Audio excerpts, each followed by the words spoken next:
Olá, meus amigos e amigas da segunda série, tudo bem com vocês? Estamos voltando aí para mais uma aula hoje de geografia. Vou dar continuidade a nossos estudos aí sobre os recursos energéticos. Esta é a nossa quarta parte, tá? Eu dividi, né? Como eu falei com vocês aquela primeira live, eu dividi as aulas em algumas partes para poder ficar mais fácil o entendimento, para não ficar algo muito puxado. Tô vendo umas blusas aqui atrás de mim, aqui, tá me incomodando esse negócio aqui. Para não ficar algo muito puxado, então eu dividi elas em algumas partes, tá bom? E hoje eu vou tratar com vocês sobre os recursos energéticos, mas aqueles que são considerados recursos renováveis, ok? Então vamos falar dos renováveis. Nas últimas aulas falamos dos não renováveis, né? Principalmente dos combustíveis fósseis. Hoje nós vamos trabalhar então com os renováveis, tranquilo? Então qualquer coisa, estou à disposição de vocês, se caso não entenderem essa matéria. Está acabando, tá? As partes, eu acredito que em mais uma aula a gente consiga concluir esse conteúdo, a gente mata essa apostila também, beleza? Então vamos lá. Deixa eu passar aqui. Hoje a aula vai ser curta, prometo a vocês. Pessoal, recursos energéticos aí, os recursos renováveis, tá bom? São os recursos energéticos, né, que se renovam em um curto espaço de tempo, ou seja, não se esgotam com seu uso. Nós já falamos isso naquela primeira aula nossa, né? Atualmente é uma tendência até interessante entre os países, o que vem acontecendo, né? Os países eles acabam buscando, né? Eles buscam diversificar a oferta energética que existe, né? Que é disponibilizada para evitar o seu desabastecimento, tá? Ou possíveis consequências, crises energéticas, tá? Então os países eles buscam aí hoje diversificar a sua matriz, a sua oferta energética, justamente para evitar desabastecimentos e evitar, né, que se tenham crises energéticas em seus territórios, em seus países, tá? Eles buscam fazer isso, por exemplo, né? Eu posso citar como na década de 70, por exemplo, quando nós tivemos duas crises lá muito grandes, crises mundiais do petróleo, tá bom? Como o petróleo aí, né, nós vimos, ele é a principal fonte energética de muitos países, né? A época, lá na década de 70, eles acabaram sofrendo muito, né, com essa crise, com essas duas crises que ocorreram no petróleo. Ou seja, lá, quando ocorreu isso, o petróleo subiu de preço demais e sumiu do mercado. Não existia, né, a oferta do produto, né? A demanda aumentou muito, o preço aumentou muito e a demanda pelo o produto, né, em si desapareceu. E os países que eram, né, e a maioria até hoje eram muito dependentes do petróleo, tiveram muitos problemas aí na década de 70, né, com essa crise, com essas duas crises do petróleo, tá? Dentre eles, eu posso citar aqui como exemplo o Brasil, tá? Que viveu à época grandes problemas energéticos naquele contexto, tá? Da década de 70, que consequentemente, né, não foi só isso, claro, mas levou, inclusive, né, por conta dessa crise, por conta dessa crise do petróleo, né, o Brasil entrou numa crise econômica, né, uma crise muito profunda, tá, que levou ao próprio fim da ditadura militar. Tá? Aí começou com essa crise uma questão energética. Tá? E é claro, né, que dentre todos esses problemas da crise do petróleo na década de 70, né, muitos países também conseguiram levar vantagem, eles conseguiram repensar alguns processos sobre a sua oferta energética, né? E, então eu posso citar que, além dos problemas econômicos que foram gerados por isso, uma vantagem dessa crise para o Brasil, por exemplo, e para muitos países do mundo, foi que naquele momento, tá? Marcou-se uma virada no jogo, ou seja, os países começaram a repensar, começaram a buscar e a diversificar a sua oferta energética. Por quê? Não queriam mais ficar dependentes só de um tipo de produto, tá? Ficar dependente só de um tipo de produto poderia levar novamente a grandes crises econômicas, a crises profundas como a que o Brasil viveu. Legal? Entre o século aí, 18 e os anos 80, pessoal, procurava-se fontes energéticas, né, devido à sua abundância e o seu baixo custo. Então, antigamente, né, do século XVIII até mais ou menos 1980, até a década de 80, buscava-se aí as fontes devido à sua abundância, onde tinha muita fonte energética e qual fosse barato. Principalmente o carvão mineral, depois veio o petróleo. E essas fontes altamente poluentes, como nós vimos na última aula. Então, buscava-se aí no passado, né, onde tinha muita demanda e qual que era mais barata, obviamente, né, para se retirar, explorar e gerar energia. Ok? Mas é interessante nós pensarmos que a partir dos anos 80, a partir de 1980, o vínculo entre meio ambiente e energia, ele ficou muito forte, né? A relação entre produzir energia, pessoal, e poluir o meio ambiente ficou um laço, ela entrelaçou muito forte. As políticas ambientais do mundo, a partir da década de 80, elas cresceram muito, as pessoas começaram a se preocupar mais com isso, os países começaram a criar novas leis, criar novas políticas em relação ao meio ambiente, tá? E com isso, a produção de energia também começou a olhar com outros olhos a partir da década de 80 para isso. Assim, né? Como começou-se uma nova relação, uma relação de produção de energia e meio ambiente ficou muito forte, né? Começou-se uma busca cada vez maior por fontes mais limpas e fontes renováveis. Ou seja, deixava-se de procurar, né, as fontes energéticas pela sua abundância, buscava-se parava-se, né, de buscar fontes energéticas pelo seu custo, mas sim buscava-se fontes que fossem cada vez mais limpas e fontes que fossem renováveis. Legal?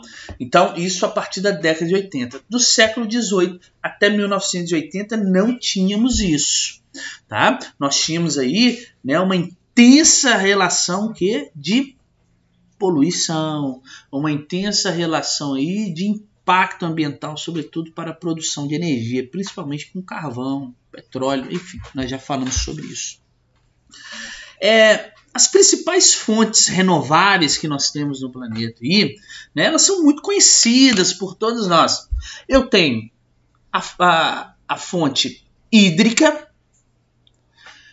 aquela que nós vamos ver até um pouco nessa aula hoje, né? Principalmente aquela que vem aí, né? Que é produzida com a queda d'água, né? Que representa aí, que é gerada nas hidrelétricas, tá? Eu tenho a fonte, que é uma fonte renovável, das marés, no qual eu vou utilizar a força das marés, de subida e descida das marés, ou das ondas, ou das correntes oceânicas. Tá? Eu posso gerar energia através, e é uma fonte renovável.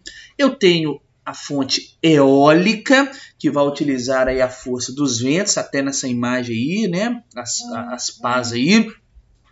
Eu tenho também a fonte solar, que vão ser utilizados os painéis solares, né, para a produção de energia. A geotérmica, que se utiliza o calor, né, do manto terrestre, do interior da Terra, para se produzir energia. E também tenho a biomassa, né, que aí vai utilizar madeira, cana-de-açúcar, resíduos agrícolas, o carvão vegetal, biogás, óleos vegetais, a gordura animal, a lixívia, tudo isso para produzir energia, tá, pessoal? Lixívia, não sei se vocês conhecem, eu vou falar isso depois em outras aulas com mais propriedade. Lixívia é uma substância que é gerada no cozimento da madeira, né? Nessas usinas que são fabricantes de papel e celulose, né? Quando você cozinha a madeira, você consegue extrair desse cozimento um líquido extremamente energético, tá? É chamado de lixívia, tá? E você pode utilizar ele para se produzir energia.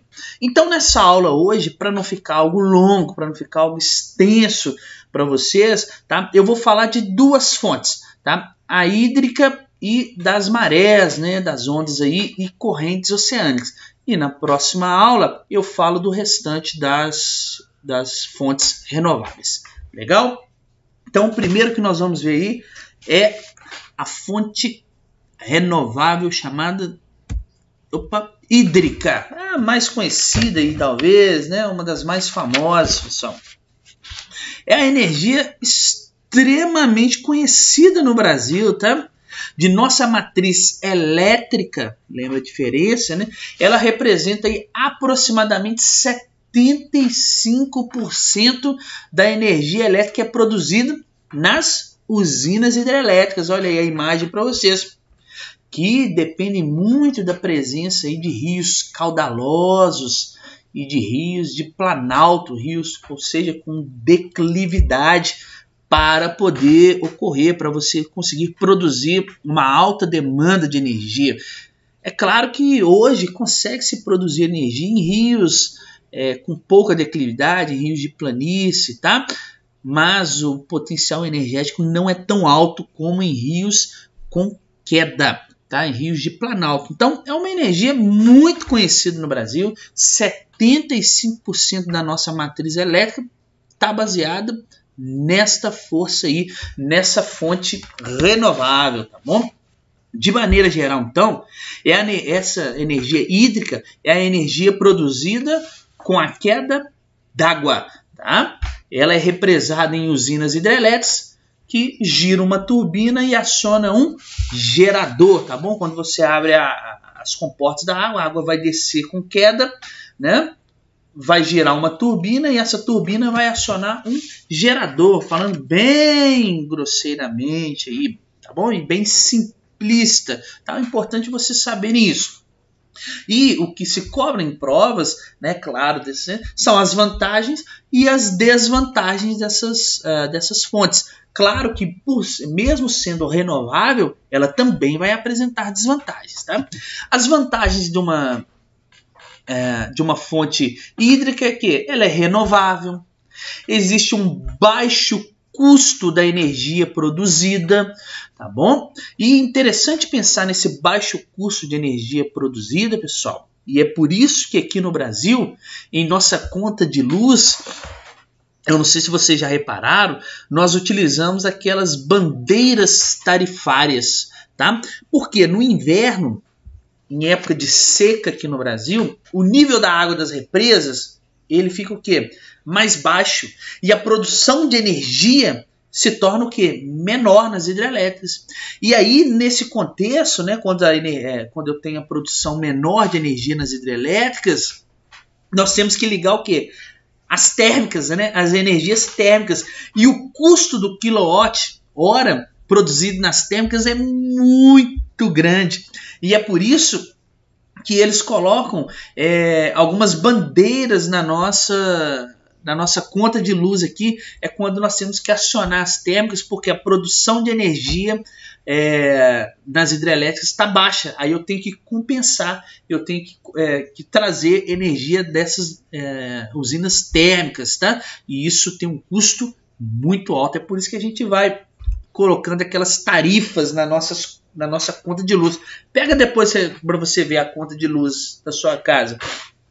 Lá tem uma tarifa que, de acordo com um decreto aí do governo, até dezembro de 2020 aí, nós vamos ficar com a tarifa verde, que é a tarifa o quê? Que considera que o nível da represa está mais alto, que nós estamos na produção aí 100% de energia hidrelétrica, vamos dizer 100% abre aspas, né? De energia hidrelétrica. E quais são aí as desvantagens da energia hídrica, pessoal? Para eu poder represar essa água, eu tenho que fazer a inundação de grandes áreas, tá? E essa inundação de grandes áreas eu acabo por fazer o deslocamento de população, né, de populações ribeirinhas. Existe um elevado custo de construção. Essas obras de construção aqui são faraônicas, tá? Então, são obras gigantescas. Então, exige aí um elevado custo para a construção. E como muitas dessas áreas aí que alagam são áreas onde existia vegetação, esse tipo de coisa, eu tenho a liberação muito alta do gás metano, tá bom? Nessas hidrelétricas. Isso é uma desvantagem. Se você quiser conhecer um pouquinho mais sobre energia hídrica e a hidrelétrica, a construção de uma hidrelétrica e como ela atinge as pessoas, como ela atinge a cidade, assista o filme Narradores de Javé. É um filme muito legal aqui do Brasil, né, que conta uma cidade que vai ser alagada por uma hidrelétrica, e a única forma que eles têm para salvar a cidade é se eles acharem algo relevante na cidade, né? E eles percebem que a única coisa relevante, vamos dizer assim, abre aspas, né? A única coisa relevante que a cidade tem é a história da cidade. E o único cara que sabe escrever e ler na cidade, que até um cachaceiro lá, o Matheus Nastergalli, cara, muito engraçado que faz o filme é muito legal, você ri muito dele. Ele que vai fazer a nota. Só que cada lugar que ele vai para poder conhecer a história, as pessoas contam a história do surgimento da cidade a partir do contexto da família dela. É muito legal esse filme. E conta muito sobre essas comunidades ribeirinhas que têm que abandonar, que têm que sair do seu local de origem para o represamento de águas. Tá bom? Então vamos ver. A última aí, né, que eu vou falar hoje, nessa aula de hoje, é a força, né, uma fonte renovável das marés, ondas e correntes oceânicas, que é o quê? Utilizar a movimentação da água para produzir energia, seja a movimentação das marés de subida e descida do mar, das ondas ou das correntes oceânicas, né, que nós temos aí no fundo do mar, tá? São de variados tipos, né? Como eu falei com vocês aqui agora. Essa que eu estou mostrando foto aí, se não me falha a memória, essa fica no Ceará, tá? Um projeto experimental que nós temos aqui no Ceará. Quais são as vantagens que nós temos aí? Baixo custo de manutenção. Você instalou lá, você não precisa ficar mexendo mais, tá? São equipamentos, né, resistentes, você coloca, você não precisa ficar dando manutenção. É uma vantagem muito grande. E quando precisa, o custo é baixo. Existe um baixo nível de impacto ambiental, ok? Então isso conta como uma vantagem muito grande. As provas perguntam muito sobre isso, tá?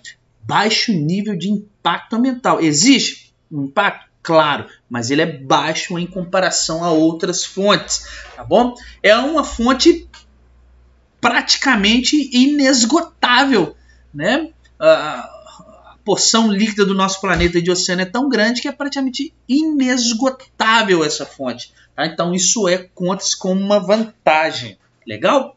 E como desvantagem, eu tenho um fornecimento muito instável. Por exemplo, nessa fonte que eu preciso das ondas, né, as ondas acontecem por conta do vento, né? Se algum fator alterar o vento, se eu não tiver ventos fortes, eu vou ter o quê? Um fornecimento muito instável de energia, né? E isso é uma desvantagem para essas fontes. Por exemplo, existe uma dificuldade da transmissão de energia, né? Às vezes você coloca lá para poder gerar energia de correntes oceânicas, o negócio no fundo do oceano, para você levar, distribuir essa energia até chegar à população, até chegar aos locais que, né, as estações de energia, fica muito dificultoso, é muito longe o processo, então às vezes também cria-se essa dificuldade nesse tipo de recurso. É uma desvantagem. E existe, claro, se por um lado existe baixo custo de manutenção, para poder instalar esse tipo de usina, para instalar esse tipo de fonte energética, exige muita grana, tá? O custo é muito alto de instalação. E isso conta-se, então, como uma desvantagem. Então, pessoal, essa foi nossa aula de hoje, uma aula introdutória sobre os recursos renováveis. Na próxima nós damos continuidade aos demais recursos aí, beleza? Qualquer coisa, estou à disposição de vocês e até semana que vem.